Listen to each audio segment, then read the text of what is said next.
deep in the heart of Central Texas, it's the Best of the Outdoors podcast, brought to you by Texas Fish and Game Magazine, the voice of the Texas outdoor nation. I'm your host, Dustin Von Warnke, author, outdoor writer, videographer, speaker, blogger, and podcaster, and I'm so excited that you took the opportunity to download our show, whether you are streaming it online or downloading it on a mobile device. Thank you so much for tuning in and listening. We're happy to have you with us. Well, it's time for another podcast again, and as I record this, I'm getting ready to leave for the 2017 SHOT Show in Las Vegas, Nevada. So I catch a plane tomorrow.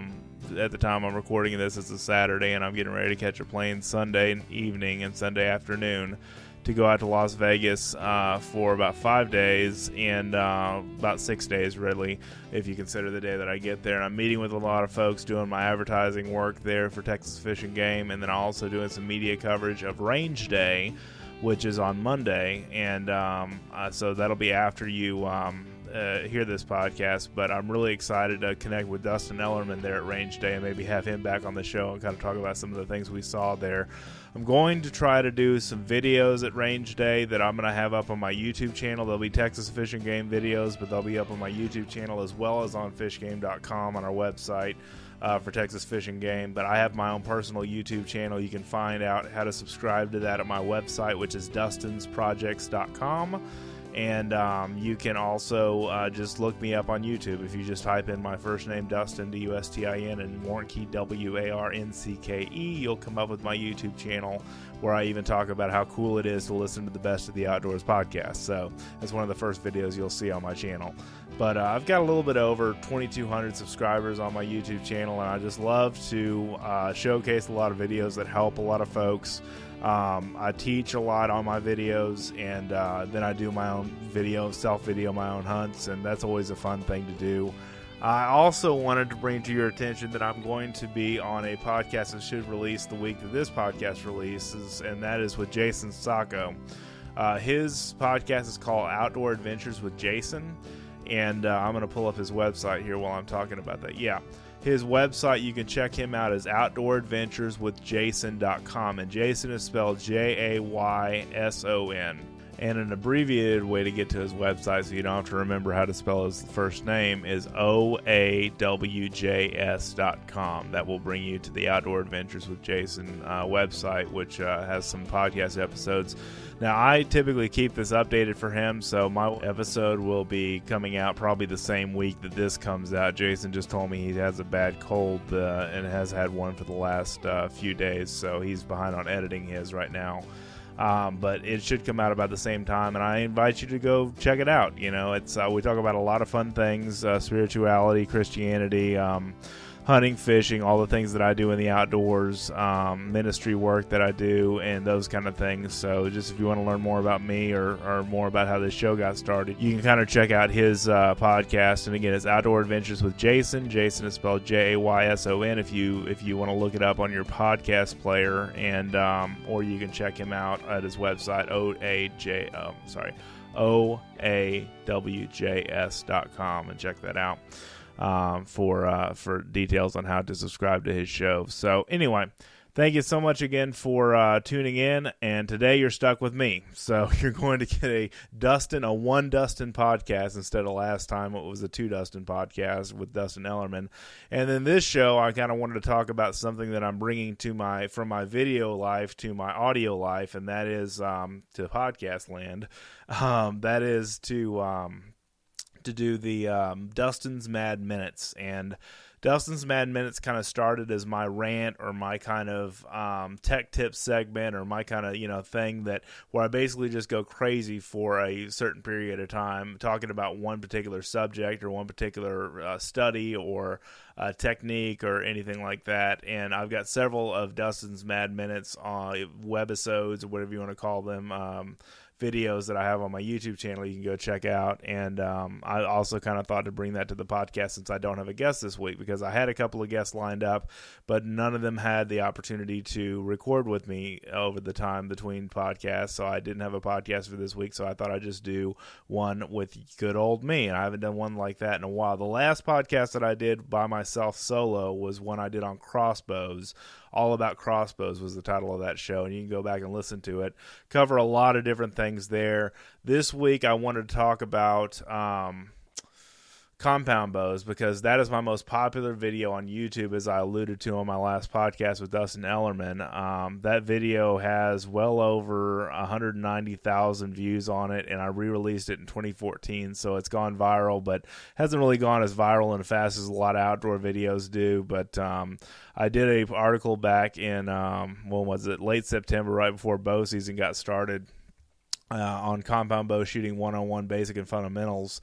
And I basically just put my video that talks about this stuff on YouTube. I put that in the article, and then I basically just talked about everything in the article. And now that we're in the off season and things are getting kind of slowing down with hunting and not people not being out in the woods every day, this is the time of year, in my humble opinion, to join a 3D club. If you're into archery at all, or if you want to get into archery, you can learn some of the best tips and tricks and ideas and fundamentals from folks that are into archery in the off season, and that would be like a 3D archery club or team or whatever you want to call it. We have a 3D archery club here in Central Texas called Hill Country Bow Hunters, and that group meets pretty much every month of the off season, around the third or fourth weekend of the month. I can't remember because it's been a while since I've been to that particular one, but I've been to some other charity shoots and those kind of things in the recent past, and those are great places to learn good fundamentals and get into archery if you've never been into archery before. But today I kind of wanted to talk about some things that I've learned as an archer over the years, and things that I have been very blessed with that I've had people show me and teach me, and things that I teach in the video called Compound Bow Shooting 101 Basics and Fundamentals. And that video is available on YouTube. That's the one that has the most views out of any of my videos on YouTube. And I talk about all the different things that you should look out for there. So going to list about 4 things here that we'll talk about in the Best of the Outdoors today, and I'll go into detail on those 4 things. And these are just some mistakes that a lot of folks make as archers when they first start out. And I help a lot of kids through my videos and through the comments that they leave, questions that they ask on the videos that I have on YouTube. I get a lot of questions about, how do I set up this bow? Well, I would suggest if you've never shot, a bow before, you should go to a pro shop or an archery range or some place where it's going to be a safe place for you to learn about archery and how to do it the right way. Have some experts, have some pros, take the time to show you, take a class if you want to, if you have a local YMCA or, some place like that you can go and take an archery class, just an intro to archery class. And learn the correct ways to shoot and the safe ways to shoot, because it can be dangerous, if you're not doing it the right way. And so those are just some things that I definitely would consider if you've never gotten into archery before. But a lot of my listeners I know on this show have been into archery before and have at least shot a crossbow or at least had the opportunity to get into what it takes to be an archer. And I just highly recommend the sport, because for me it's like a meditation. It is kind of like a zen for me. Archery helps me reconnect with the wild. It helps me reconnect with nature. It helps me reconnect with my mind, my spirit, and my body, as Ted Nugent always talks about, the focal point of life, being through the mind and the spirit and the body. And it's a very humbling sport for me, because if you go shoot a 3D tournament and think that you're an awesome shot and think that you are just, the God's gift to archery, you get out there and you don't make all 12s, the 12 ring being the smallest point that you get the highest score from. You'll get schooled real quick on getting to be a better shot and aim small, miss small, and those kind of things with shooting fundamentals. So I wanted to at least bring that up in this show today and at least talk. It won't be a hugely long podcast unlike some of my other ones have been when I interview guests, but I just want to talk about some different things that new shooters do with archery that I'd like to see folks learn from and learn to teach other people to be better shots, out there in the field and in the archery range. So if you've not joined, before I get into that, I was just going to say, if you do not join an archery club or a 3D archery course, basically 3D archery is a course that's set up of about 30 different targets that you go through and shoot in the woods. And that's a typical 3D archery course, if you will. And basically, you have different distances that you aim from. Whether you're a beginner, you have maybe a green cone. If you're a intermediate, you have maybe a red cone. And then if you're an expert, you have maybe an orange cone. And those are set at variable distances from the target. And you basically take a shot from your particular cone, depending on your skill level, and you make a shot, and that shot gets in either the 8 ring, meaning that it's in the lungs, the 10 ring, which is the heart, and the 12 ring, which is in the middle of the heart, typically on most 3D foam animal targets. And it's a great way to really learn how to shoot. If you've never been into archery before, never been into bow hunting before, even if you never bow hunt at all, there are a lot of 3D archers that just go out there for the fun of shooting foam animals, and just having that real hunting experience in the woods for an animal that doesn't move, that stays still, where you make an absolutely, perfect shot or still shot or good fundamentals in your shot and that kind of stuff. So, it's a great way to learn how to shoot and how to hone your skills in before you go practice your skills on an actual animal. And it's a great way to prepare for hunting season in the off season as a bow hunter. So one of the top things that I see new archers do a lot of times, and I've taught kids to shoot from ages 3 on up, with just to shoot a bow with bare fingers, and one of the biggest things that I see them do when they shoot a release, which most of us archers in compound bow hunting world do, is use a release, either a handheld release or a caliper release that goes around the wrist or some kind of release aid, is they punch the release. And punching a release is very similar to shooting a gun with a punch, but you're not going to get that good of accuracy. Your accuracy is not going to be dead on because you're going to be moving that bow around as you're making that extended release. You need to take an extended time, is what I'm trying to say, to gently squeeze that release just like you would the trigger of a gun, and pull back as you push the bow forward. So as the bow goes forward, you push back, you pull back for being a full draw. And that's definitely the best way to make a good solid shot is a slow, gentle press on that trigger of that release. And it just kills your accuracy if you punch it. If you rush the shot, it's no different than if you're shooting a 22 or a pellet gun or an air rifle or a Magnum, high power rifle. It basically is not going to be as good of a shot than if you take that slow time to steady your shot, make a slow press on that trigger, and just be surprised by the shot when it goes off. That's one of the main things that I see a lot of archers do in their youth, is they just punch that trigger just to get that shot off, and that's not the way to do it at all. The way is just slow, steady press on that trigger of that release, almost in a calm, meditative state, being steady and being sure of your shot, just making that shot that way. It's very important for good accuracy. So, number 2 of 4 is having a kung fu grip on the bow riser. And this is where you hold the bow. If you're right-handed, you hold the bow with your left hand. And this is where you grab the bow. And basically what I try to do is just hold the bow with my index finger, my thumb, and maybe my middle finger, and kind of let my other fingers, dangle off there, because I want to put a very gentle but firm pressure on the riser as I hold the bow. Now, if you're worried that you're going to lose your bow, if you're worried that your bow is going to slip out of your hand and fall, you definitely want to use a good bow slings or bow wrist slings. My particular one on my bow is made of paracord, and it is very, very solid and allows me to, grip the bow with as little pressure as possible just to keep it at full draw and make a solid shot. Because if you don't, what happens, you end up having a kung fu grip. You're going to torque the bow to the left or to the right when the shot goes off. It's not going to be a solid, steady, meditative shot. It's not going to be a calculated shot. It's going to be a rough shot, just kind of like punching the trigger. It's another thing not to do is to torque the bow and hold it with a kung fu grip with your left hand, or if you're left-handed, with your right hand.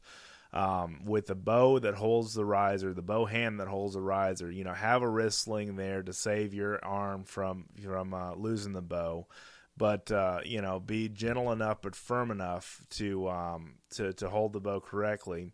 but you don't want to just grab the bow and just hold on to it for dear life that it's going to fall. That's what a good wrist sling is for, is to keep the bow from falling out even after release. You just want to make sure that you are keeping in mind of good solid hold to the bow, a good solid hold to the bow, but you don't want to kung fu grip it, too hard, because that's going to throw your shot off. All right, number 3, redrawing the bow off full draw. This is a common mistake that a lot of archers make, and that I was caught making and corrected this several years ago by an archer that was actually a longbow archer, a traditional trad shooter, as we call them, traditional bow shooter.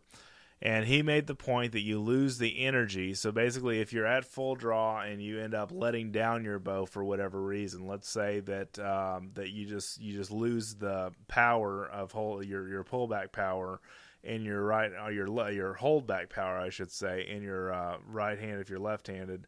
I'm sorry, your right hand if you're right-handed, and you're holding the bow at full draw, and that bow, that string slips forward and doesn't release, but it just goes forward. The best way to do that is, if you come off a full draw, is completely redraw the bow again in a full cycle. And that is to come down off that bow and go all the way to the to where you weren't drawing it at all, to the very to resting, and pull that bow back all the way to full draw again, because otherwise you're going to lose power in those cams, and the cams are what holds the kinetic energy of your bow.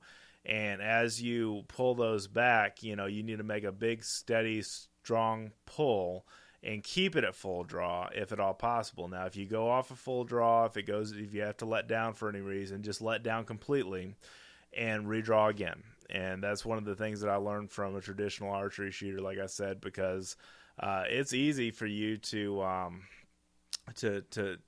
not do that and have your power be affected and your accuracy be affected, because there's not the same amount of power as you normally get at full draw, complete full draw, without any letdowns.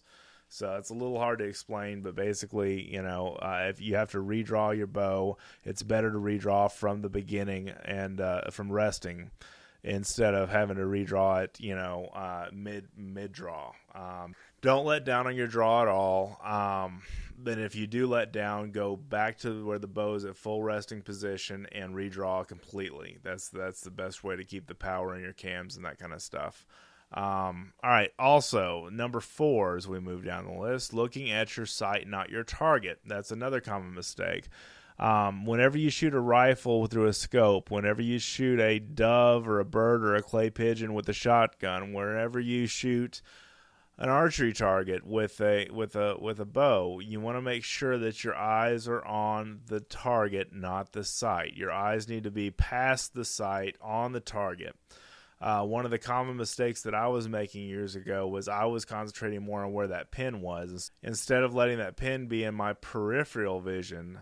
And as a part of the shot, I was concentrating on the pin being in the shot. And, you basically have to begin with the end in mind. You want your eyes to be on the target, and you want that pin to be between your eyes and the target, if that makes sense. So those are just 4 ideas to kind of help you be a better archer if you've never picked up a bow before. And I run into a lot of folks, especially in the YouTube world, who've never picked up a archery equipment before and have never, experienced it before. I think it's changed me for the better. I can say that at least. It definitely has made me a better hunter. Being an archer, it's made me more conscious of shot placement and as a rifle shooter. And I made many neck shots on deer with my AR-15 as an example. That's a very small caliber, bullet to be making a perfect shot in essence. And again, archery has helped me get that skill level down to basically make those shots count, every one of them. And sometimes I miss, as an archer, and we all do. It's human nature. We're bound to make some mistakes. But the main thing to keep in mind is that archery helps you be a better shot. It helps you be a better shooter, in a lot of different ways of your life. And it's also, to a lot of people like myself, it's also a meditative practice. Your mind goes quiet when you make that shot. And you see this the more that you shoot.